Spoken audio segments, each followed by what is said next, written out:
Bismillahirrahmanirrahim. Assalamualaikum warahmatullahi wabarakatuh.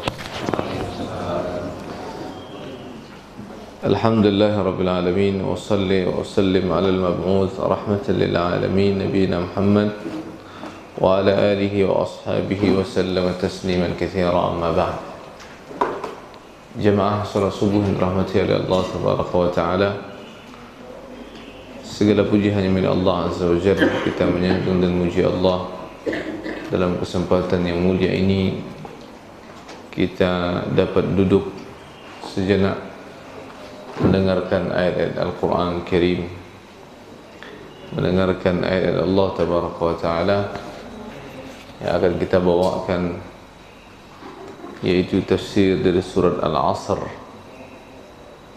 Alhamdulillah, jamaah yang dirahmati oleh Allah Subhanahu wa Ta'ala, sampailah kita pada surah Al-Asr pada kesempatan subuh kali ini. Mudah-mudahan surat yang sebelumnya, yaitu surat Al-Humazah, telah kita pelajari, telah kita maknai, serta kita tadabburi maknanya, dan kita amalkan dalam kehidupan kita, bahwa Allah Tabaraka wa Ta'ala mendoakan kecelakaan atau kecelakaan untuk orang-orang yang mengumpat, orang-orang yang mencela, baik mencela dengan perbuatan ataupun mencela dengan perkataan. Maka pada kesempatan subuh ini insyaallah ta'ala kita akan melanjutkan surat Al-Asr yang sering kita baca dan sering pula kita mendengarnya. Surah Al-Asr dia merupakan surat Makkiyah, surat Makkiyah yang Allah Subhanahu wa Ta'ala turunkan di kota Makkah. Jemaah rahmat Allah Subhanahu wa Ta'ala, surah Al-Asr ini terdiri dari 3 ayat. Terdiri dari 3 ayat. Ayatnya yang pertama sangat pendek, berupa qasam, berupa sumpah. Dan yang kedua, ayatnya juga cukup pendek. Kemudian yang panjang adalah ayat yang ketiga, yaitu ayat yang terakhir. Jemaah rahmat Allah Subhanahu wa Ta'ala, ayat ini dijadikan dalil oleh para ulama untuk, atau surat ini dijadikan dalil oleh para ulama, khususnya ayat yang ketiga, terkait 4 perkara yang wajib kita pelajari. Ya, terkait 4 perkara yang wajib kita pelajari. Perkara yang pertama yang wajib kita pelajari, yaitu adalah kita harus mempelajari dan mendalami sesuai dengan kemampuan kita ilmu agama. Mempelajari dan mendalami ilmu agama sesuai dengan kemampuan dan kesempatan kita dalam hidup di atas dunia ini. Kemudian yang kedua, mempelajari serta mendalami pengamalan ilmu yang telah kita pelajari, atau mengamalkan ilmu yang telah kita pelajari. Lalu yang ketiga yang wajib kita pelajari lagi adalah, yaitu tawassaw bil haqqi, berdakwah di jalan Allah Tabaraka wa Ta'ala. Berdakwah, ad-da'watu ilaih, berdakwah di jalan Allah Azza wa Jalla. Dan kita semuanya punya peran masing-masing, dan itu diukur sesuai kadar kemampuan, sesuai kadar kemampuan seseorang di dalam berdakwah di Allah Azza wa Jalla. Walaupun ada sebagian ulama mengatakan amar ma'ruf itu atau berdakwah itu tidak semua orang memiliki tugas. Ya, tidak semua orang memiliki tugas, atau tidak semua orang punya kewajiban untuk mendakwahi orang lain. Ya, orang yang berdakwah, kata para ulama, adalah orang yang memiliki ilmu. Maka mereka punya kewajiban untuk mendakwahi. Tapi sebagian ulama lagi yang mengatakan kita semuanya wajib untuk berdakwah sesuai dengan kemampuan kita. Karena Nabi SAW sampaikan, balighu anni walau ayat, sampaikan dariku. Berarti di sini ada perintah. Perintah kepada siapa? Kepada kita semua. yang mendengar satu ayat, kemudian kita faham apa yang kita dengar, kita amalkan, lalu kita sampaikan. Adapun ulama yang mengatakan bahwa tidak semua manusia kaum muslimin bertugas menjadi dai, karena Allah mengatakan kuntum khaira ummatin ukhrijat lin-nas ta'muruna bil ma'ruf wa tanhauna 'anil munkar. Ini menunjukkan tidak semua Allah keluarkan manusia itu sebagian yang Allah jadikan untuk berdakwah di Allah Taala. Kemudian yang keempat, jemaah rahmat Allah Subhanahu wa taala adalah bersabar, mempelajari kesabaran di dalam berdakwah, ya, khususnya di dalam berdakwah, ya, mempelajari kesabaran di dalam berdakwah di jalan Allah Tabaraka wa taala. Inilah yang disebutkan oleh Syekh Muhammad ibn Abdul Wahhab atau Syekh Muhammad At-Tamimi rahimahullah di dalam kitab beliau yang sangat ringkas yang kita mengenalnya dengan kitab Al-Aqidah Al-Usul Al-Thalathah, ya, kitab Aqidah Al-Usul Al-Thalathah, di mana dalam kitab tersebut kita semuanya diajarkan untuk mempelajari 4 hal tadi. Jamaah Allah Azza wa Jalla, tafsir surah Al-Asr, ya, tafsir surah Al-Asr, ya, mengingatkan kepada kita sekaligus memberikan peringatan kepada kita tentang ahammiyatul waqt, tentang ahammiyatu al-waqt, ya, atau an ahammiyati al-waqt, tentang pentingnya urusan waktu, pentingnya urusan waktu. Sehingga Allah Subhanahu wa taala bersumpah dengan waktu tersebut. Allah Tabaraka wa taala mengatakan wal 'asri. Tapi sebelum kita mengambil tafsir daripada surah ini, kita baca sama-sama dulu jemaah. Seperti biasa kita membaca, nanti Bapak Ibu sekalian mengikuti bacaan yang kita baca. A'udzu billahi minasy syaithanir rajim.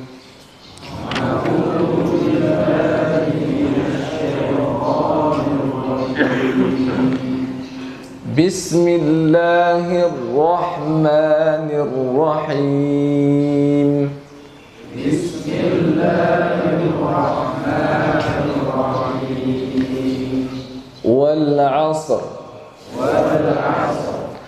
Innal insana lafi khusr.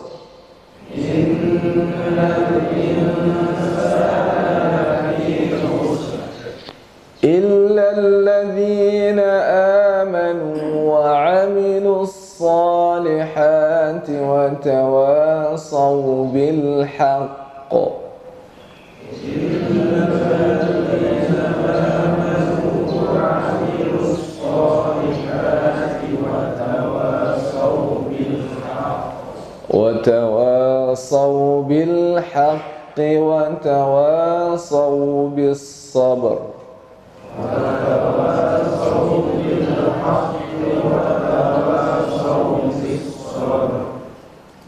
Baik. Jemaah rahmat Allah Subhanahu wa taala, ayat yang pertama Allah Azza wa Jalla menjelaskan kepada kita dengan sumpah, wal 'asr, demi masa. Sebagian ulama menafsirkan wal 'asr ini adalah demi waktu asar yang telah mendekati ghurub syams, yang telah mendekati, ya, terbenamnya matahari. Dan waktu asar ini merupakan waktu yang sangat penting pula untuk kita menjaganya, terkhusus salat asar, terkhusus salat asar, ya, di mana Allah Subhanahu wa taala menyebutkan dalam sebuah ayat surah Al-Baqarah juz kedua, hafidhu 'ala salawati was salatil wusta, jagalah oleh kalian, ya, salat-salat yang 5 waktu. Lalu Allah sebutkan di antara salat yang 5 waktu itu adalah salat apa? Salatul wusta. Salatul wusta ditafsirkan oleh para ulama adalah Dan tafsir yang paling kuat adalah al-wusta adalah salat al-asr. Ya, sehingga salat al-asr juga disebut dengan salat al-wusta. Ya, salat al-wusta. Tapi pendapat yang kuat yang menjelaskan bahwa makna daripada al-asr adalah ya sekumpulan masa atau sekumpulan waktu yang dilalui oleh anak manusia. Dan waktu tersebut adalah yang kita lalui dalam kehidupan kita. Selama 24 jam yang kita lalui, maka dia adalah al-asr, masa. Dan dalam ayat ini, tafsir yang kedua ini yang dipakai, atau tafsir yang kedua ini yang dikuatkan di antaranya Syekh Muhammad Ibn Shalih Al-Utsaimin rahimahullah ta'ala. Allah tabaraka wa ta'ala mengatakan wal asri, demi masa. Allah bersumpah, ya. Dan sumpah Allah tabaraka wa ta'ala kepada makhluknya dibolehkan. Allah bersumpah dengan makhluk boleh, tetapi makhluk bersumpah dengan makhluk hukumnya haram, ya, hukumnya syirik. Ya, man halafa bi ghairillah faqad asyrak. Barang siapa yang bersumpah dengan selain Allah, maka sungguh dia telah berbuat kesyirikan, maka sungguh dia telah mensekutukan Allah tabaraka wa taala, yaitu syirik kecil. Ya, syirik apa? Syirik kecil. Allah tabaraka wa taala bersumpah dengan makhluknya boleh, tapi tidak sebaliknya. Makhluk tidak boleh bersumpah dengan makhluk. Mengapa tidak boleh? Karena ketika makhluk bersumpah dengan makhluk, maka di situ ada bentuk pengagungan, ta'zim, ada bentuk pengagungan. Misalkan, demi apa? Demi Muhammad misalkan, demi Nabi. Berarti di situ ada bentuk pengagungan yang dapat mengangkat derajatnya melebihi daripada derajat manusia. Yang dapat mengangkatnya, yang mengangkat dengan pengagungan tersebut dapat mengangkat derajat seseorang atau derajat makhluk yang dijadikan sumpah melebihi derajat dia sebagai manusia atau sebagai makhluk, sehingga tidak dibolehkan di dalam agama. Ya, mengangkat derajatnya melebihi daripada derajat dia sebagai seorang makhluk, sebagai seorang hamba. Adapun Allah tabaraka wa taala maka tidak ada masalah. Allah tabaraka wa taala la yus'al amma yaf'al wa hum yus'alun. Allah itu enggak boleh ditanya. Apa yang Allah lakukan enggak boleh kita bertanya. Ya Allah, kenapa engkau bersumpah dengan makhluk? Ya. Sebaliknya engkau tidak atau mengharamkan atau tidak membolehkan kepada kami untuk bersumpah dengan makhluk. Enggak boleh kita bertanya begitu kepada Allah azza wa jalla. Karena Allah semua perbuatannya tidak boleh ditanya kenapa. Ya, tetapi justru kita lah yang perlu ditanya. Kenapa kita melakukan ini? Kenapa kita melakukan itu dan seterusnya? Karena kita nanti akan ditanya oleh Allah azza wa jalla dan kita harus punya alasannya. Jamaah umat Allah Subhanahu wa taala, kata para ulama, ketika Allah tabaraka wa taala bersumpah dengan nama makhluk atau bersumpah dengan makhluknya, maka di sini menunjukkan kepada kita sesungguhnya makhluk tersebut besar dan penting di sisi Allah tabaraka wa taala. Besar dan penting di sisi Allah azza wa jalla. Ya, wadduha wal fajr, demi waktu duha, demi waktu subuh. Ini menunjukkan bagi kita semuanya tentang pentingnya masalah waktu. Maka di sini Allah azza wa jalla bersumpah dengan masa. Ya, kata para ulama, maka ya dengan Allah bersumpah dengan masa, dengan waktu ini menunjukkan kepada kita tentang urgensinya waktu, tentang urgensinya memperhatikan waktu. Karena waktu inilah yang sebagai modal dalam kehidupan seseorang. Karena waktu bila mana telah berlalu, apakah dia akan bisa kembali lagi? Maka jawabannya tentunya adalah tidak. Waktu yang telah berlalu, yang kita lewati jemaah, ya umur kita, maka dia tidak akan bisa pernah kembali lagi. Walaupun kita harus membayarnya dengan uang yang sangat banyak, dengan harta untuk menjadi tebusannya, maka dia tidak akan pernah bisa kembali lagi. Waktu yang telah berlalu, maka dia akan berlalu. Oleh karenanya Nabi kita yang mulia alaihi salatu wassalam menyampaikan kepada kita tentang nikmat waktu ini. Di antara Nabi SAW mengatakan, "Ightanim khamsan qabla khamsin, faraghaka qabla syughlik." Perhatikan, kata Nabi, 5 urusan sebelum datang 5 urusan. Ya, perhatikan 5 urusan sebelum datang 5 urusan. Salah satunya Nabi SAW mengatakan apa? Faraghaka qabla syughlik. Perhatikan waktu kosongmu sebelum datang waktu sibukmu. Artinya apa? Waktu kosong kita harus bermanfaat. Sebelum datang waktu sibuk kita, maka waktu kosong tersebut kita gunakan sebaik-baiknya untuk ketaatan. Ya, kita gunakan sebaik-baiknya untuk mendekatkan diri untuk hal-hal yang positif, untuk hal-hal yang bermanfaat dalam kehidupan.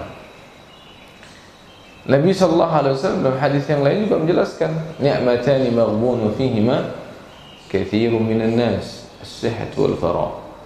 Ada 2 nikmat, ya, yang di mana manusia dengan 2 nikmat tersebut suka terpedaya, suka tertipu dengan 2 nikmat. Yang pertama nikmat tersebut adalah nikmat sehat. Ya, betapa banyak orang yang sehat melupakan apa? Beribadah kepada Allah Azza wa Jalla. Lalu setelah dia sakit, dia baru ingat untuk beribadah kepada Allah. Betapa banyak orang yang dengan kesehatannya, ya, dia merusak anggota tubuhnya. Di saat dia sehat, justru dia tidak menjaga kesehatan. Tapi di saat dia sakit, dia berusaha, berazam untuk bertekad bagaimana caranya menjaga kesehatan. Karena dia tahu betapa sehat itu berharga dan bernilai. Kapan Pak kita mengetahuinya? Setelah kita merasakan sakit. Begitu pula ketika, ya, Allah Tabaraka wa Ta'ala memberikan kepada kita waktu luang, kita akan baru merasakan nikmatnya waktu luang tersebut di saat kita telah disibukkan oleh Allah. Di saat, ya, seseorang, ya, telah disibukkan oleh pekerjaan, oleh sebuah pekerjaan, maka dia berangan-angan, kalau sekiranya saya punya waktu luang, saya bisa duduk sejenak untuk mendengarkan ayat Allah, saya bisa duduk sejenak untuk mengkaji Al-Quran, saya bisa membaca Al-Quran, saya bisa ini dan saya bisa itu, dan semuanya adalah angan-angan. Ketika dia, ya, tidak lagi memiliki waktu luang. Tetapi ketika ada waktu luang untuknya, waktu luang tersebut tidak digunakan sebaik-baiknya untuk ketaatan kepada Allah Azza wa Jalla. Dan ini digambarkan oleh Allah Taala ketika seseorang telah menghadapi ajalnya. Maka ketika orang tersebut telah menghadapi ajalnya, maka dia berangan-angan kalau bisa ajalnya jangan disegerakan. Kasih waktu sejenak. Ya, kasih dimolorkan sejenak walaupun hanya sesaat, hanya sejam, 2 jam, supaya dia bisa beribadah kepada Allah Taala.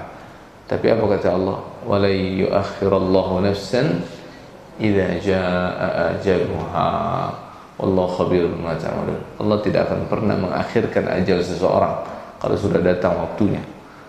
Ajal seseorang kalau sudah datang waktunya, pasti rohnya akan dicabut oleh Allah Taala.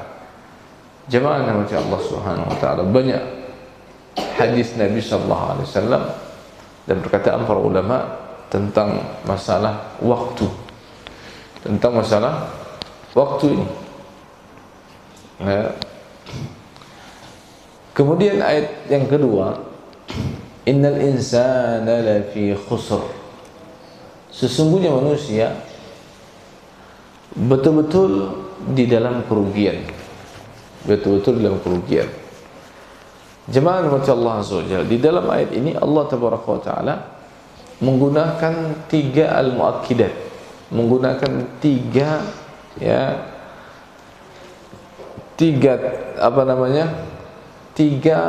gaya bahasa untuk penguatan, untuk penekanan tentang pentingnya apa yang Allah ingin sampaikan. Jadi Allah Subhanahu wa Ta'ala menggunakan gaya bahasa, ya, menggunakan konteks bahasa untuk penekanan dengan 3 penekanan. Atau dalam bahasa Arabnya itu dengan 3 taukidat, dengan 3 al-muakkidat, dengan 3 penekanan. Penekanan yang pertama, Allah Subhanahu wa taala menggunakan dalam bentuk al-qasam, dalam bentuk sumpah, wal 'asr, kata Allah, demi masa. Lalu penekanan yang kedua Allah datangkan dalam bentuk apa? Al-muakkidat yang kedua, yaitu penegasan. Nah, penegasan yang kedua Allah datangkan dalam bentuk huruf inna, harfu taukid. Inna, sesungguhnya. Ini kan adalah bentuk penegasan.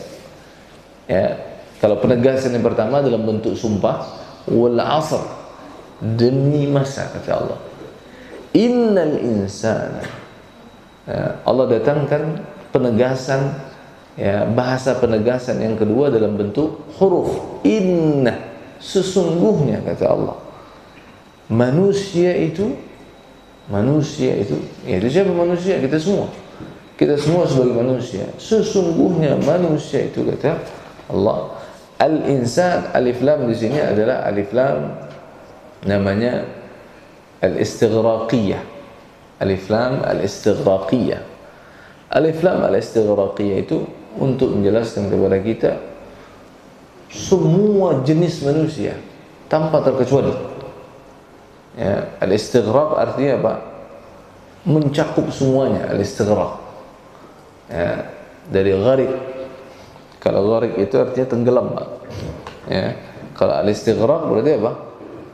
Artinya mencakup semua manusia, menenggelamkan semua. Siapa saja yang disebut manusia, maka dia masuk ke dalamnya.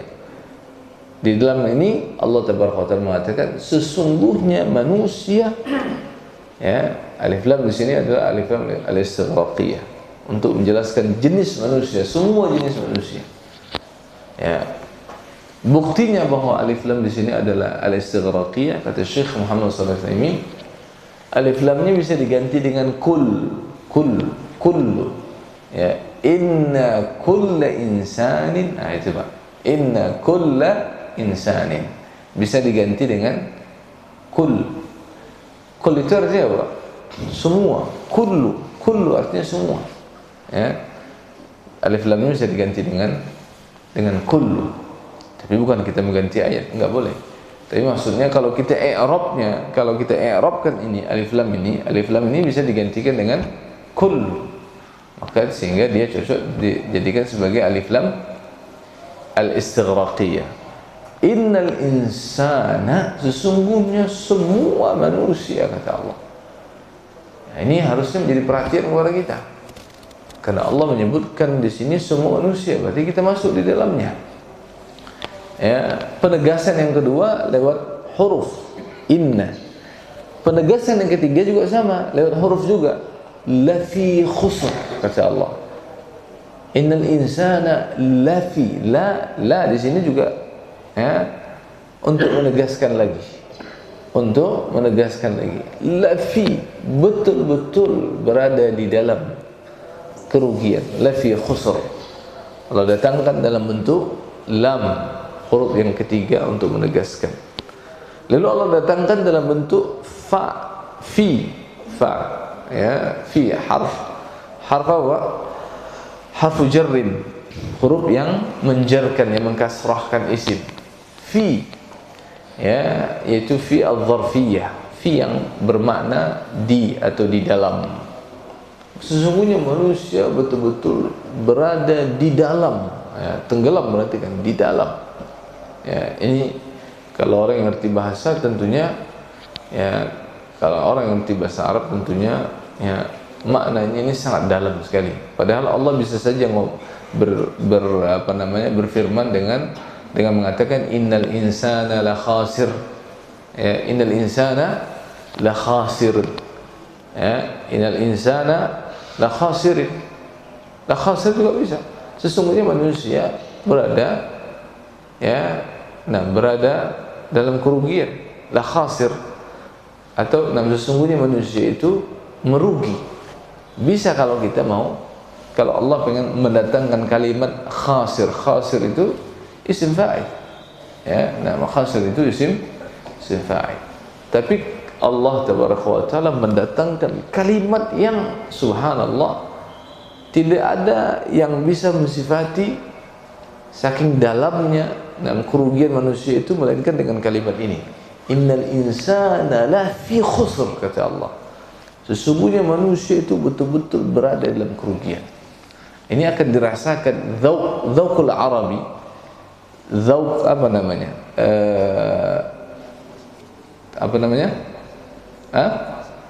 merasa atau merasa penghayatan bahasa itu akan dapat dirasakan, khususnya ya bahasa Al-Quran Karim akan dapat dirasakan bagi orang yang apa? Bagi orang yang memahami bahasa Arab tentunya. Ya, bagi orang yang memahami bahasa Arab tentunya dia akan punya dzauq, ya, punya penghayatan, punya rasa untuk menghayati.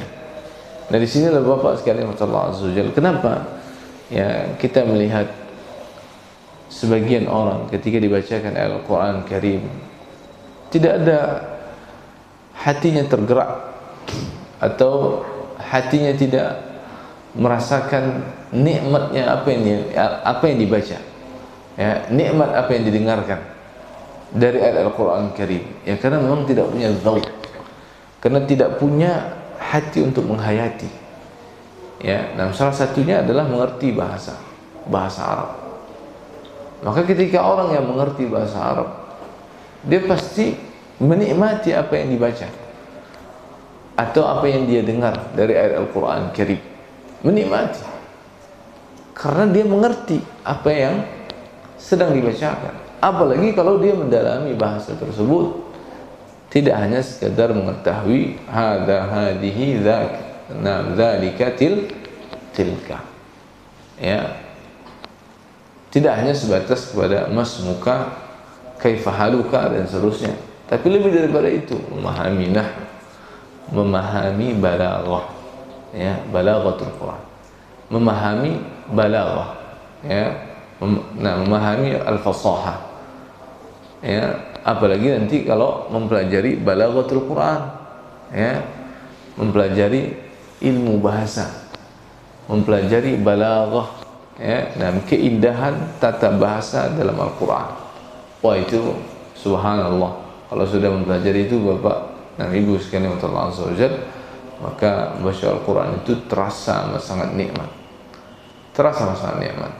ya, karena ayat Al-Quran ini tidak bisa ditandingi dengan apapun. Bahkan ayat ini ketika turun, Musailamah al-Kadzdzab selaku apa Pak? Selaku nabi palsu, ya, berusaha untuk menandingi, ya, berusaha untuk menandingi ayat ini. Ketika surat ini turun, dia pun, ya, membuat surat pula, ya, dan ini disebutkan oleh Amr ibn As sebelum beliau masuk Islam, ya. Nah, kata Amr bin As, dan ini disebutkan dalam tafsir Al-Imam Ibn Katsir rahimahullah ta'ala, ketika ayat ini turun, ya, nah, ayat ini turun kepada Nabi SAW, ya, maka Musailamah bertanya kepada Amr bin As, "Madza unzila ala sahibikum fi hadhihi al-muddah?" Apa yang diturunkan kepada temanmu, ya, teman kalian. Nah, teman kalian ini maksudnya siapa? Nabi Muhammad sallallahu alaihi wasallam. Maka kata Amr bin As, "Laqad unzila alaihi suratun wajizatun balighatun." Sungguh telah diturunkan kepadanya, kepada, ya, Muhammad sallallahu alaihi wasallam, kepada Nabi Muhammad sallallahu alaihi wasallam adalah sebuah surat yang wajizah, yang ringkas, ya, ringkas, tapi maknanya sangat balighah, ya, maknanya sangat dalam. Lalu kata Musailamah al-Kadzdzab, "Wa ma hiya?" Apa? Surat apa yang diturunkan kepada temanmu itu? Faqala, "Wal 'asri innal insana lafi khusr." Ya. Innal ladzina amanu wa 'amilus salihati wa tawassaw bil haqqi wa tawassaw bis sabr. Ya, setelah dibacakan oleh Amr ibn al-As, ya, surah Al-Asr, maka Musailamah lalu berhenti sejenak dari berbicara sambil dia berfikir. Lalu setelah itu dia pun mengatakan kepada Amr bin As, wa qad unzila alayya mithluha. Nah, kata Musailamah al-Kadzdzab. Setelah dia berfikir sejenak, berhenti diam sejenak mikirin, lalu dia mengatakan kepada Amr bin As, ya, sungguh telah diturunkan juga kepadaku satu surat, kata dia. Lalu dibacalah oleh siapa, Pak? Oleh Musailamah al-Kadzdzab. Nah, kata Amr bin As, nah, surat apa dia? Maka kata Musailamah al-Kadzdzab, ya, dia membaca ayat yang menurut versi dia untuk menandingi surah Al-Asr ini. Dan kata dia, ya wabar, innama anti udhunani was-sadr wasairuki hafzu naqar. Ya wabar, innama anti udhunan was-sadr wasairuki hafzu naqr. Hafzu naqzin. Hafzu naqzin. Kira-kira enak nggak, Pak, ini didengar? Kira-kira nyaman nggak untuk kita dengar di telinga kita? Ya wabar, innama anti udhunan was-sadr wasairuki hafzu naqzin.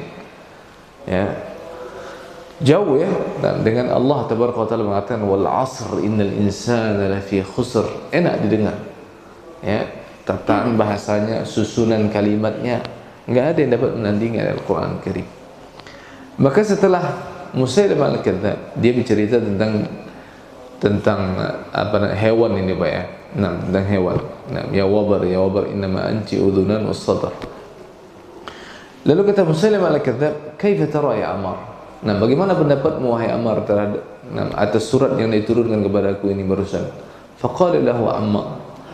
Maka Amr ibn al-As yang mengatakan, wallahi, demi Allah, kata Amr bin As, innaka la ta'lam, sesungguhnya engkau tahu, anni a'lam, sesungguhnya engkau tahu bahwa aku ni, ya, faham annaka takdzib, sesungguhnya, ya, engkau ni pasti tahu bahwa aku ini, ya, tahu kalau engkau itu berdusta.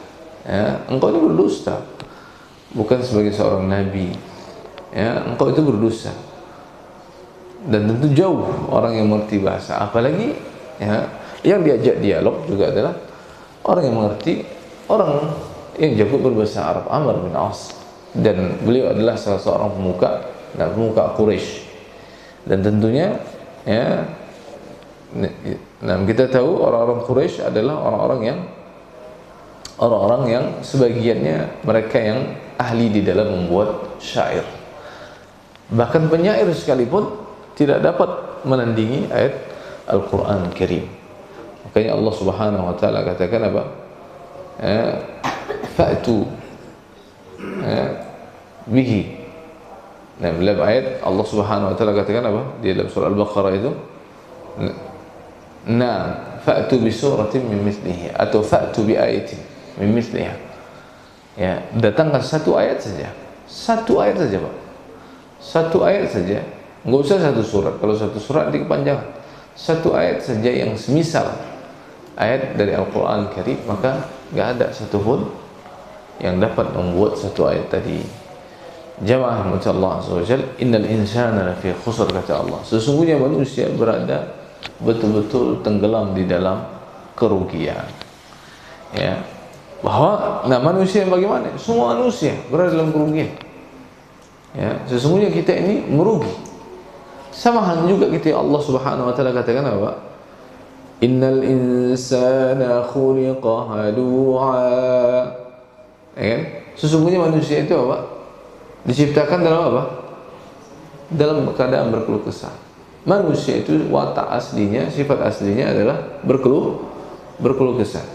Idza massahu syarru jazua. Kalau dia ditimpa asyar, kalau dia ditimpa keburukan, dia jazur. Dia adalah orang yang suka berkeluh kesah. Jazur itu apa? Yang banyak berkeluh kesah. Ya, baik dengan perkataan, ya, enggak siap untuk menerima apa? Dan keburukan yang menimpa kepadanya, atau dengan gelagat bahasa tubuh, enggak menerima dengan keburukan yang ditimpakan kepadanya. Wa idza massahul khairu manu'a, kata Allah. Tapi sebaliknya, kalau dia mendapatkan kebaikan, kalau tadi keburukan, maka dia akan berkeluh kesah. Tapi kalau dia dapat kebaikan, justru dia menjadi orang yang amat sangat kikir. Manu' itu dari mana yamna. Orang yang manu' itu sigha muntahal jumu', ya, bahwa tidak ada lagi yang paling kikir, ya, bahasanya bahasa menggunakan, ya, teks atau menggunakan gaya bahasa, nggak ada lagi yang paling kikir sudah daripada manusia yang disebutkan oleh Allah Tabaraka wa Ta'ala. Ya, innal insana khuliqa halwa. Manusia di sini pun juga disebut oleh Allah Tabaraka. Alif lam di situ adalah alif lam al-istighraqiyah. Kullu insan, semua manusia. Ya, sifatnya aslinya, watak aslinya adalah seperti itu. Semua manusia. Kalau ditimpa keburukan, dia pasti berkeluh kesah, banyak berkeluh kesah. Kalau mendapatkan kebaikan, dia adalah orang yang kikir, bakhil, pelit, dengkut, dan seterusnya. Tetapi Allah Tabaraka wa Ta'ala berkecualikan dari mereka tersebut, ya, dari dua sifat yang buruk tadi, ya, sifat berkeluh kesah, kemudian sifat, ya, kikir, bakhil, ya, dan seterusnya. Kata Allah, illal musallin, kecuali orang-orang yang salat. Nah, di sini menunjukkan tentang keutamaan urusan salat. Ya, illal musallin, kecuali orang salat. Nah, begitu pula dalam ayat ini Allah Tabaraka wa Ta'ala mengatakan semua manusia dalam kerugian. Ya, lalu Allah berkecualikan dari manusia tersebut, ya, dengan memiliki 4 sifat. Allah Tabaraka wa Ta'ala mengatakan sifat yang pertama yang diperkecualikan dari manusia tersebut adalah illal ladzina amanu. Yang Allah perkecualikan yang tidak merugi adalah yang pertama, kecuali orang-orang yang beriman. Orang yang beriman maka dia tidak akan merugi. Orang yang beriman hidupnya pasti akan, ya, berguna untuk dirinya. Hidupnya pasti akan membawa kepada dampak kebaikan dalam kehidupannya. Orang yang beriman adalah orang yang meyakini, ya, apa yang dia imani di dalam urusan rukun iman yang 6. Ya, orang yang beriman. Sehingga ayat ini illal ladzina amanu ini Pak dijadikan dalil oleh Syekh Muhammad, ya, Ibn Abdul Wahhab, jadikan dalil untuk, ya, poin yang pertama yang wajib kita pelajari sebagai seorang muslim adalah menuntut ilmu. Ya. Mengapa ayat ini sebagai dalil? Karena orang yang beriman tidaklah dia dikatakan mukmin melainkan dia telah berilmu apa yang dia imani. Ya.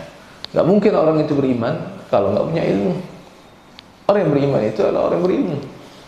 Dia beriman kepada Allah, dia beriman kepada, ya, malaikat-malaikat, ya, beriman kepada kitab-kitab, beriman kepada Rasul-Rasul Allah, beriman kepada hari akhir, dan beriman kepada qada dan qadar. Ya, iman itu 6. Ya, iman itu rukunnya 6. Jadi kalau kita berbicara iman atau berbicara masalah akidah, akidah itu Pak seputar rukun iman yang 6. Itulah akidah. Ya. Jadi akidah itu pondasinya rukun iman yang 6. Jadi kalau kita kuasai pondasi rukun iman yang 6, iman kepada Allah Tabaraka wa Ta'ala, dan dia merupakan pondasi dari semua rukun iman. Iman kepada Allah, ya, baru iman kepada yang lainnya. Maka kalau kita mempelajari iman kepada Allah Azza wa Jalla, berarti kita harus mempelajari, ya, konsekuensi daripada iman kepada Allah. Konsekuensi iman kepada Allah berarti kita beriman akan adanya Allah, kemudian beriman akan rububiyahnya Allah, ya, kemudian kita beriman akan uluhiyahnya Allah, kemudian kita beriman kepada nama-nama dan sifat-sifat Allah Tabaraka wa Ta'ala.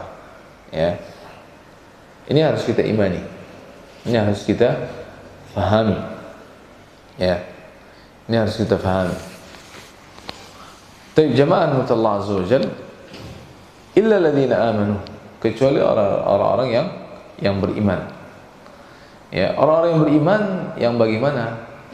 Ya, karena tidak cukup seseorang itu mengatakan beriman tanpa dilandasi dengan yang kedua, yaitu amal saleh. Iman membutuhkan amal saleh. Ya, iman membutuhkan amal saleh. Jemaah Allah Azza wa Jalla, yang kedua kata Allah Subhanahu wa taala, illa alladziina amanu wa amilus shalihat.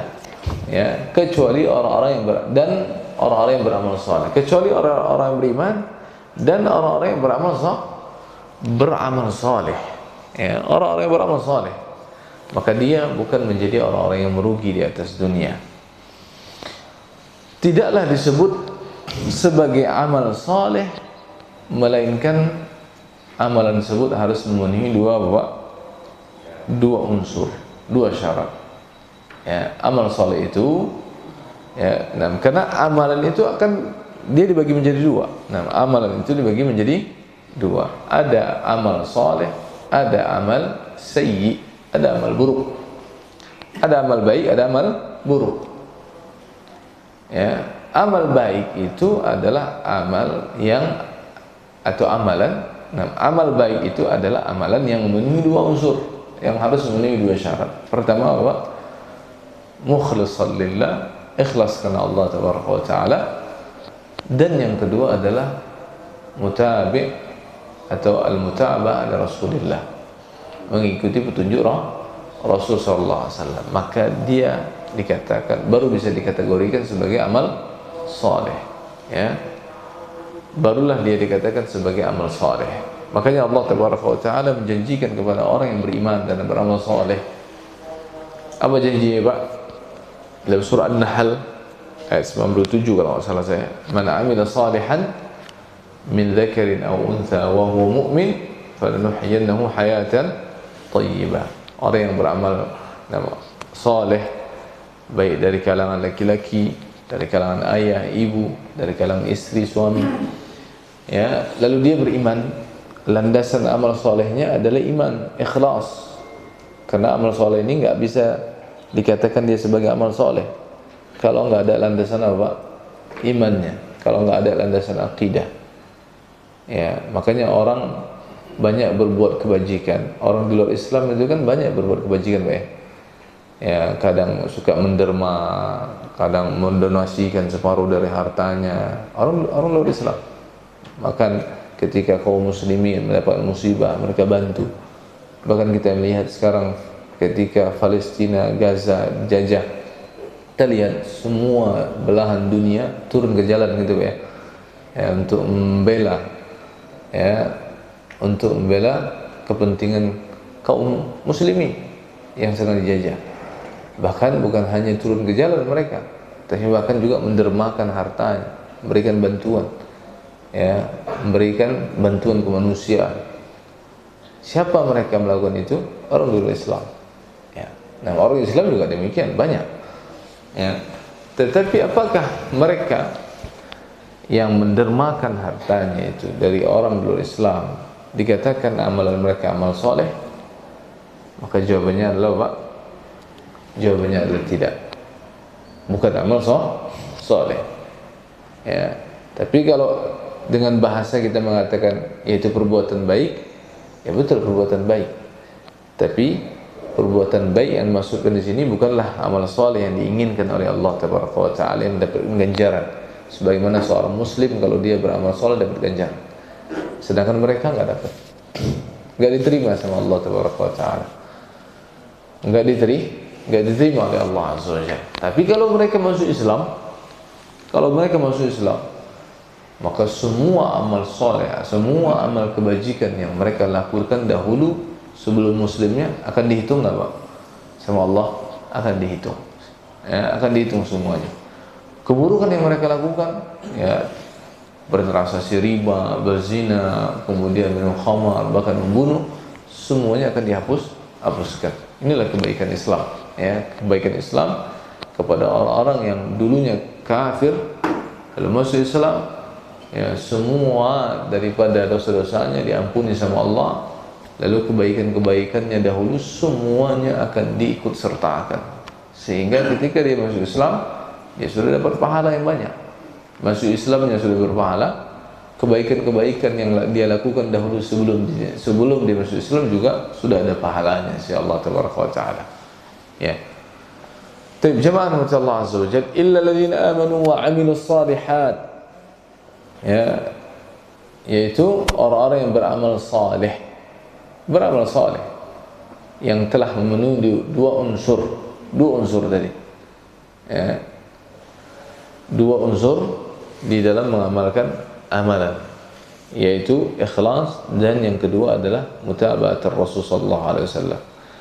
Maka orang yang seperti ini diperkecualikan oleh Allah tabaraka wa taala, orang yang beriman dan beramal saleh. Dan yang ketiga adalah wa tawassaw bil haqqi. Wa tawassaw bil haqqi. Yang ketiga, saling menasihati di dalam kebenaran. Ya, dan ini dijadikan dalil oleh Syekh Muhammad bin Abdul Wahhab bahwa tawassaw bil haqqi itu sama dengan apa? Berdakwah ya Allah tabaraka wa taala. Ya, karena agama ini sejatinya adalah nasihat. Ad-dinun nasiha. Qulna liman? Qulna liman ya Rasulullah. Nasihat ini untuk siapa? Lillah wa li rasulih. Ya, wa li kitabihi wa li rasulih wa li a'immatil muslimin wa 'ammatihim. Ya, milik Allah tabaraka wa taala, ya, milik kitabnya, milik rasulnya, ya, milik kaum muslimin dan keumuman manusia. Itu bahwa kita menjalankan syariat Allah tabaraka wa taala, mentaati Rasulullah sallallahu alaihi wasallam, menjalankan isi daripada Al-Qur'an Karim. Lalu kita saling menasihati di antara sesama muslim. Tawassaw bil haqqi. Kita saling menasihati di dalam kebenaran. Ya, menasihati di dalam kebenaran. Maka modal pertama untuk menasihati dengan sesama muslim adalah apa? Ya, adalah dengan ilmu. Ya, berdakwah ini butuh bekal ilmu. Berdakwah ini butuh bekal ilmu, sebagaimana Allah katakan dalam surat Yusuf ayat 100 berapa itu? 105 atau 109, ya, nanti bisa lihat. Qul hadhihi sabili ad'u ila Allah. Katakanlah wahai Muhammad, sesungguhnya inilah jalanku. Hadhihi sabili ad'u ila Allah, di mana di jalan tersebut aku berdakwah ke jalan Allah subhanahu wa taala. Ana wa man ittaba'ani, saya dan orang yang mengikuti saya. Ya, ana wa man ittaba'ani. Ya, saya dan orang-orang yang mengikuti saya. Berarti Nabi SAW berdakwah ya Allah taala dengan apa? Ilmu. Gak bisa kita berdakwah tanpa ilmu. Ya, yang penting manusia ketawa-ketawa. Gak bisa. Gak ada isinya. Ya, kosong. Gak ada yang bisa diikuti. Ya, setelah pulang mereka dari kajian tersebut, gak ada yang didapatkan. Hanya sebatas refreshing sejenak di kajian dengan ketawa-ketawa. Selebihnya gak ada isinya.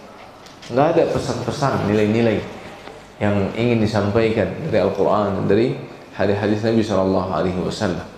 Maka disinilah penting jemaah Allah Azza wa Jalla mencari guru untuk menimba ilmu, guru untuk menimba ilmu. Ya, hanya saja yang namanya jiwa manusia itu pasti lebih condong dan lebih suka dengan apa?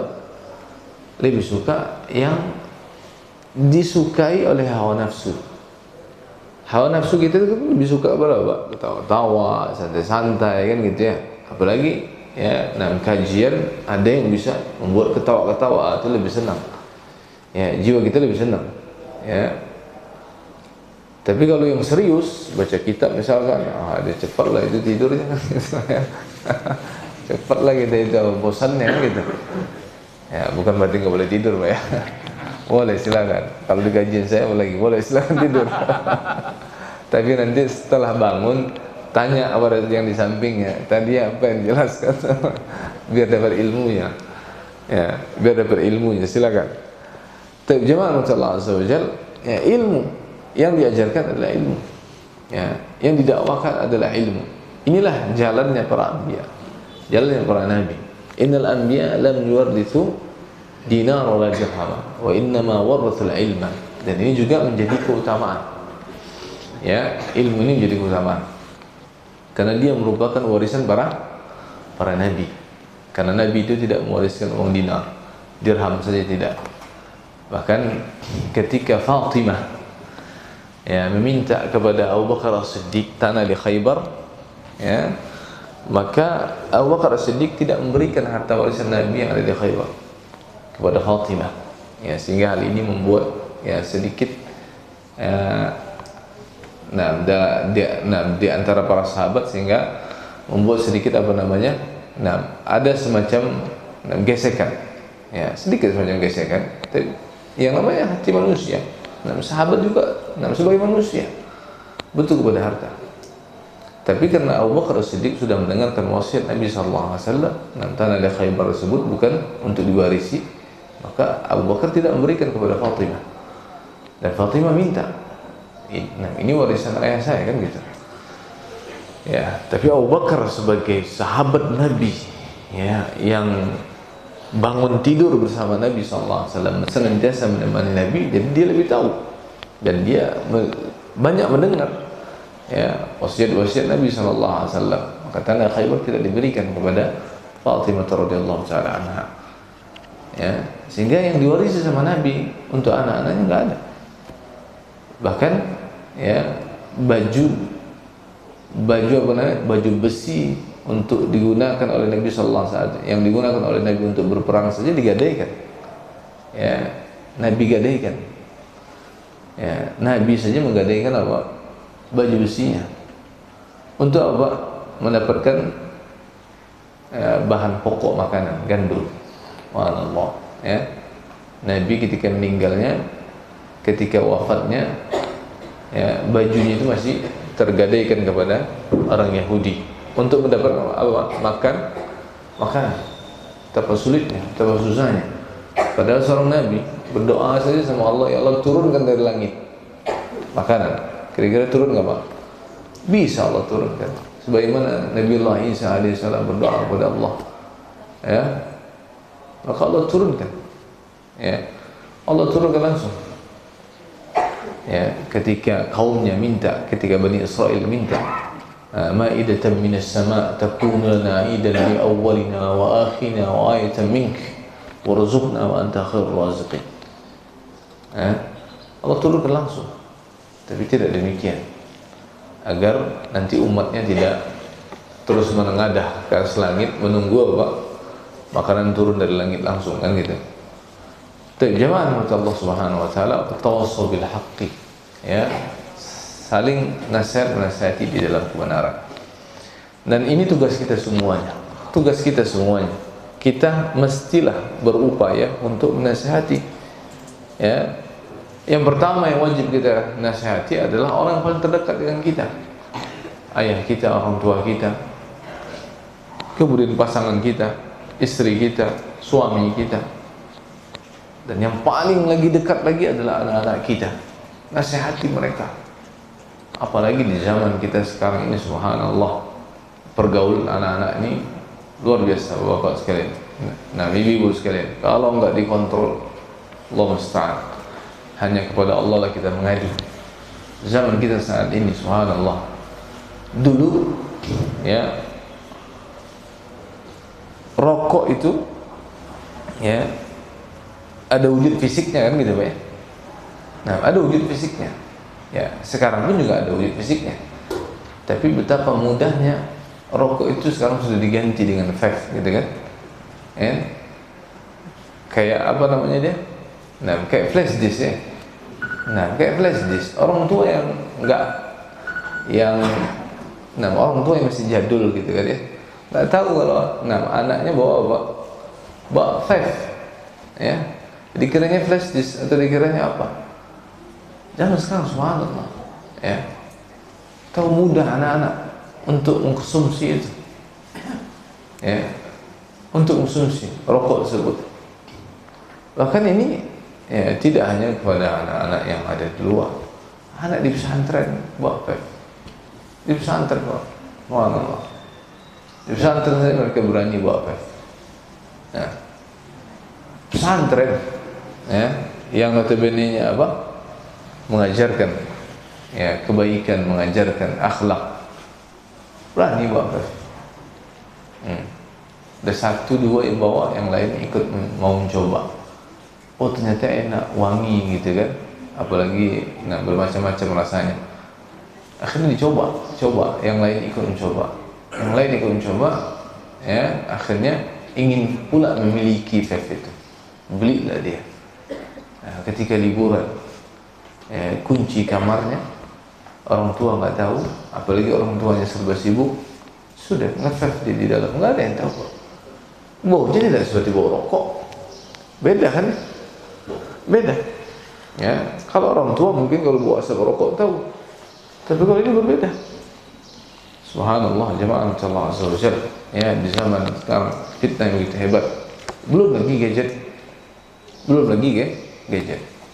Maka ini peran orang tua ini luar biasa. Kalau tidak ada kerjasama yang baik, anak tersebut mau masuk dimanapun nggak akan pernah berhasil. Ke pesantren sekalipun dimasukin, kalau nggak ada kerjasama peran dari orang tua, nggak akan berhasil, Pak. Ibu sekalian yang punya anak pesantren, ya perlu diawasi, karena tidak semua ya manusia, santri-santri yang ada di pesantren itu baik. Tidak semua santri pesantren baik. Kalau dia tidak bisa memilah-milih teman, habislah dia. Yang tadinya dia lugu, nggak kenal, orang tuanya sudah mewanti-wanti dia, tapi dia tidak pintar bergaul ketika di pesantren, ngikut aja dengan teman-temannya, habislah dia. Yang tadi lugu, Pak, nggak kenal dengan vape, nggak kenal dengan rokok, nggak kenal dengan pornografi, film porno, nggak kenal dengan yang macam-macam. Lewat temannya di pesantren, dikenali sama teman. Karena saya katakan tidak semua santri di pesantren itu baik. Ya, satu orang saja santri yang ada di pesantren itu rusak. Ya, memang sudah jati dirinya sudah rusak. Ya, memang sudah dididik dengan didik yang salah. Pergaulan dia di luar sebelum masuk pesantren sudah salah, maka akan merusak itu. Ya, akan merusak, ibarat rayap, dia terus akan digerogoti, teman-temannya akan dirusak sama dia. Dan ini terjadi bukan hanya di satu dua pesantren, hampir di semua pesantren. Ya, kasus-kasus yang sering terjadi adalah apa? Kasus-kasus yang namanya merokok. Ya, merokoknya, nah di mana, Pak? Di kamar mandi pesantren. Ya, merokoknya di kamar mandi. Merokoknya, ya, kadang-kala di kelas ketika nggak ada, semua pada tidur sudah merokok.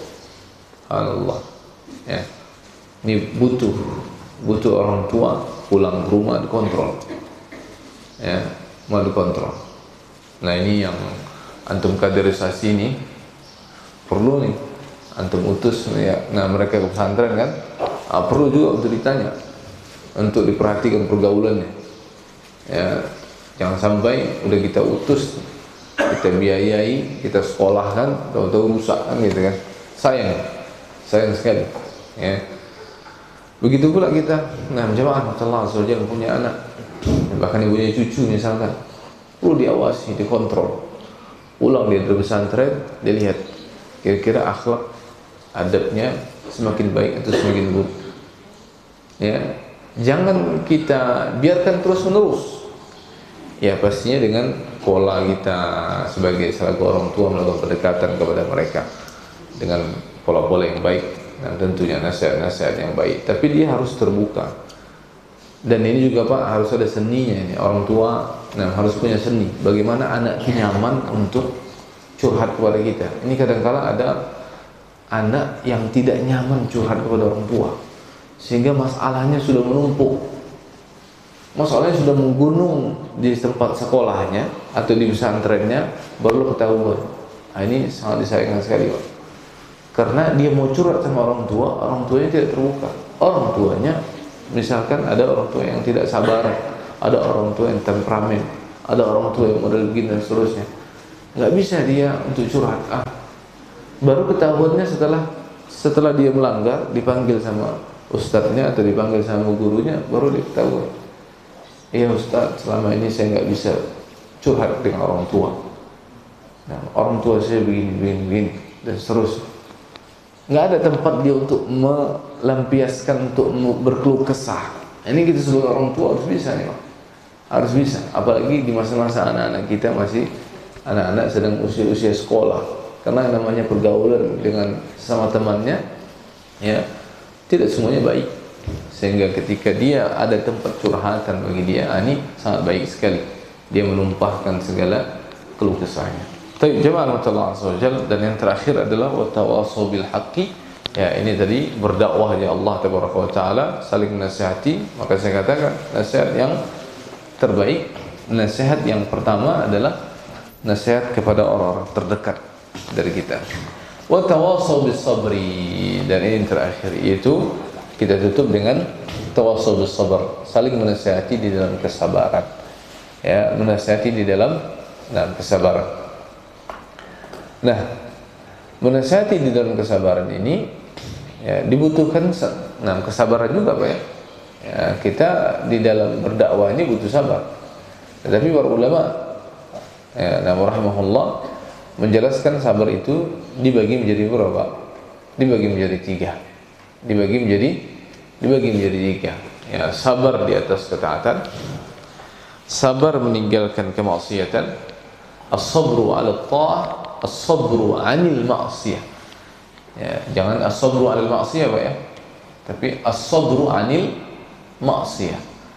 Inilah pentingnya kita tahu sedikit tentang bahasa Arab. Jadi sabar 'ala ta'ah, sabar di atas, 'ala itu apa? Di atas. Di atas ketaatan. As-sabru 'anil ma'siyah. Ya, sabar meninggalkan dosa. Bukan as-sabru 'alal ma'siyah. Kalau as-sabru 'alal ma'siyah berarti kita sabar di atas maksiat. Ya, as-sabru 'anil ma'siyah. Dan yang ketiga, as-sabru 'ala aqdarillah. Sabar menghadapi takdir-takdir buruk yang datang dari Allah Tabaraka wa Taala. Ya. Jadi ada tiga bentuk sabar. Ya. Sabar itu artinya apa sih? Sabar itu artinya al-man'u wal habs. Secara bahasa sabar itu artinya menahan. Ya, secara bahasa sabar itu menahan. Ya, secara bahasa sabar itu artinya menahan. Sebagaimana kita berpuasa. Berpuasa itu artinya apa? Menahan. Makanya syahrul Ramadan atau syahrul siyam, ya, bulan berpuasa itu kenapa dia disebut dengan bulan as-sabr? Karena Nabi sallallahu alaihi wasallam katakan ya, bahwa syahrul siyam adalah syahrus sabr. Bulan puasa itu adalah bulan kesabaran. Karena puasa itu sejatinya menahan. Ya, menahan. Nah, menahan apa? Menahan jiwa kita dari hal-hal yang membatalkan puasa kita. Sabar secara bahasa artinya menahan. Secara istilah adalah habsun nafs, menahan jiwa. Ya, amma taqrah, dari hal-hal yang dibenci oleh jiwa. Ya, jadi jiwa kita tahan. Ketika mendapatkan hal-hal yang dibenci oleh jiwa, jiwa kita tahan. Jangan sampai tidak hilang kesabaran sehingga kita mengumpat, sehingga kita marah dan seterusnya. Ya. Dan sabar di dalam Islam ketika menghadapi ujian, ya, sabar ketika menghadapi ujian, ya, yang mendapatkan pahala, yang mendapatkan nilai sisi Allah adalah ketika pertama kali kita ditimpa ujian, lalu kita bisa bersabar. Sabar yang inilah yang dapatkan pahala. Jadi kalau orang bersabar setelah memaki-maki, setelah marah-marah, ya, lalu setelah itu sudahlah, saya bersabar, maka sabar yang seperti ini tidak dapat pahala. Tapi sabar yang dapat pahala itu adalah ketika ditimpa musibah, dia langsung mengucapkan inna lillahi wa inna ilaihi raji'un, alhamdulillah ala kulli hal. Ya, segala puji milik Allah dalam segala keadaan kita. Ini kalau yang seperti ini baru dapat pahala. Ya, karena ada seorang wanita, ya, di zaman Nabi SAW menangis-nangis di atas pusaran atau di atas kuburan anaknya. Anaknya baru saja dikuburin. Lalu Nabi SAW lewat. Wanita ini menangis-nangis, menyebutkan, memanggil-manggil anaknya. ya, menangis-nangis atau meratapi, niyaha. Nah, meratapi dalam Islam hukumnya haram, ya. Nah, meratapi mayit hukumnya haram, menangis. Lalu Nabi SAW katakan kepada wanita tersebut, bersabarlah engkau, ya, atas musibah. Maka wanita ini mengatakan, ilaika anni, menjauhlah dariku. Nabi disuruh menjauh sama si wanita ini. Wanita ini nggak tahu kalau yang menegur dia, menasihati dia adalah Nabi. Setelah Nabi berlalu, baru ada orang yang ngasih tahu kepada wanita tersebut, yang kamu kasih tahu tadi itu adalah Nabi. Maka wanita ini langsung bergegas menemui Nabi SAW, dan Nabi sudah masuk ke rumahnya, ketok pintunya, kemudian dia mengucapkan permintaan maaf. Ya Rasulullah, aku nggak tahu kalau engkau tadi Nabi, ya, aku kira manusia biasa. Maka apa kata Nabi kepada wanita tersebut? Innamas sabru 'inda sadmatil ula. Ya, sabar itu kata Nabi SAW adalah apa? Ketika pertama kali turunnya musibah, engkau bisa bersabar, inilah memang yang mendatangkan pahala. Kalau enggak, ya maka sabarmu sia-sia. Ya memang tetap kita dituntut untuk sabar, tapi sabarnya kita tidak membuahkan pahala. Tapi jemaah Allah Azza wa Jalla, manusia dalam hal ini sabar di atas ketaatan, sabar, ya, meninggalkan dosa, sabar menghadapi ujian. Manusia bermacam-macam keadaannya. Ada orang yang, ya, menghadapi ketaatan dia bisa sabar, dia sabar. Kalau untuk ketaatan dia bisa sabar. Tapi kalau yang namanya dosa, dia nggak tahan, Pak. Dia taat, dia sabar melakukan ketaatan. Tapi kalau sudah namanya dosa, pengen, nggak sabar dia melihat dosa itu, ya, nggak sabar dia melihat dosa itu, kan gitu ya. Ya, melihat hal-hal yang diharamkan oleh Allah Taala, nggak sabar dia, nggak bisa dia memalingkan matanya, gitu ya. Dia ikuti terus matanya untuk melihat hal yang haram. Ya, dia taat kepada Allah Azza wa Jalla, tapi kalau sudah melihat yang haram, nggak sabar matanya. Nah, pengen nambah Ustaz katanya, gitu kan. Itu loh dia, nggak sabar dia melihat apa? Melihat hal yang haram. Nggak dia palingkan, ya, nggak dia palingkan pandangannya, tapi dia terus mengikuti pandangannya terhadap hal yang haram. Atau ada manusia yang, ya, bisa dia apa?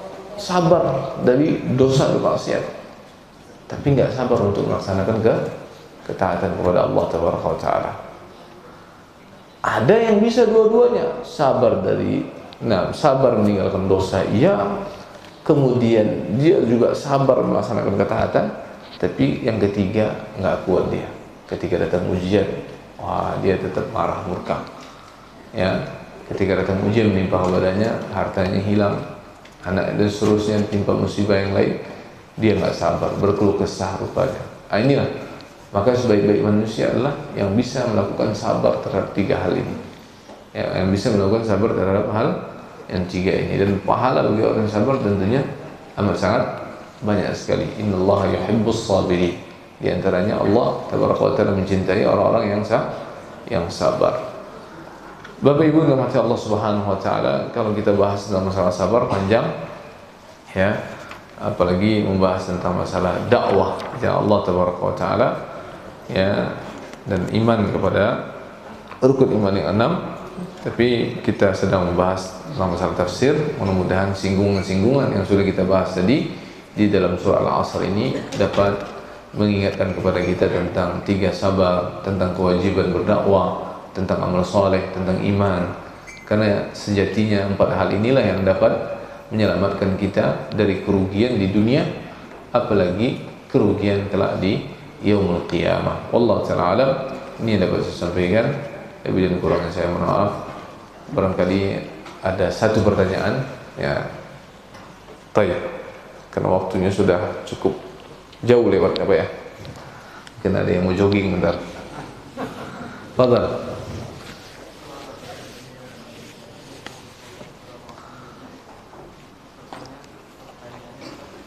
Nah.